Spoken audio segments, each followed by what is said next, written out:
আসসালামু আলাইকুম ওরহমতুল্লাহি ওবরাকাতু। আমার অনেক মা বোনরা জানতে চেয়েছেন যে হুজুর, শাওয়াল মাসের যে ৬টি রোজা, এটার ফজিলত কি এবং এটা কিভাবে রাখবো? তো চলুন আমরা জেনে নিই। প্রথমত, শাওয়াল মাসের রোজার ফজিলত সম্পর্কে রাসূল সাল্লাল্লাহু আলাইহি ওয়াসাল্লাম ইরশাদ করেন, যদি কোনো বান্দা, নর এবং নারী, পুরুষ এবং মহিলা যে কেউ যদি রমজানের ৩০টি রোজা রাখার পর শাওয়াল মাসে যদি কেউ ৬টি রোজা রাখে, আল্লাহ রসুল বলেছেন সে যেন ১ বছর রোজা রাখলো।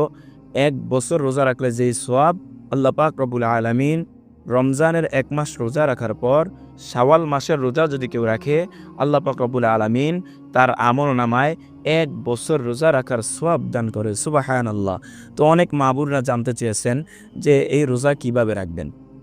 এই শাওয়াল মাসের ৬টি রোজা আপনি চাইলে একাধারেও রাখতে পারেন, আপনি যদি চান ভেঙেও রাখতে পারেন।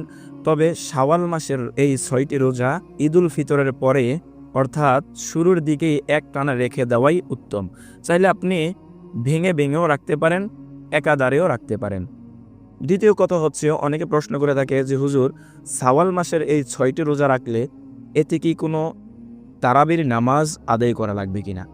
প্রিয় মা বোনেরা, না। প্রিয় ইসলামী ভাইয়েরা, আপনাদেরকেও জানিয়ে দিতে চাই, শাওয়াল মাসের 6টি রোজা রাখলে এই সময় কোনো তারাবির নামাজ আদায় করতে হবে না। এটা নফল ইবাদত করলে সওয়াব আছে, রাখতে পারলে প্রচুর সওয়াব আছে।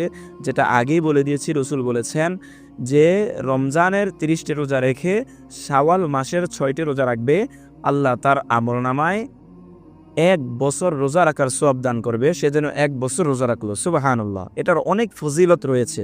এজন্য প্রিয় ইসলামী ভাইয়েরা ও বোনেরা, আসুন আমরা চেষ্টা করি, আল্লাহ পাক রব্বুল আলামিনের কাছে দোয়া করি, আমরা যেন এই 6টি রোজা রাখতে পারি, এর হক আদায় করতে পারি। আল্লাহ সেই তৌফিক আমাদেরকে দান করুক।